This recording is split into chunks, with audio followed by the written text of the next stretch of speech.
ভালো তো সবাই বাসে, কেউ অভিনয় করে,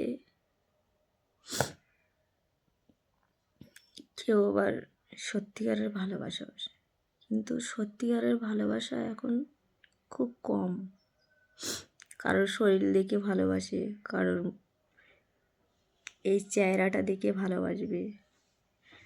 সত্যিকারের ভালোবাসা খুব কম বাসবে। তাই যারা ভালোবাসো, সত্যিকারেরই ভালোবাসো, সারা জীবন তার সঙ্গে সেরকমভাবে থাকার মতন ভালোবাসো।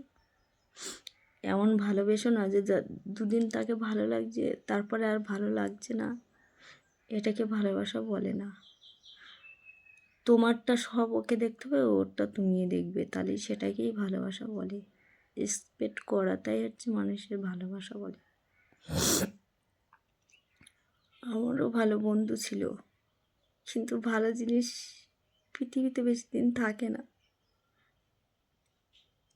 ভালো স্বামী, ভালো বন্ধু পাওয়াটাও মানুষের কপালে থাকে। তাই বলছি, ভালোবাসা যেরকম না থাকলে পৃথিবীতে কেউ বাঁচত না, ভালোবাসাটা থাকাটাও মানুষের দরকার। নাহলে কোনো মানুষের ওষুধেও কাজ করবে না যদি ভালোবাসা না থাকে। ভালোবাসা পেয়ে তাকে হারিয়ে ফেলো না, তার মতো কষ্ট পৃথিবীতে নেই, কোনো ওষুধেই কাজ করবে না।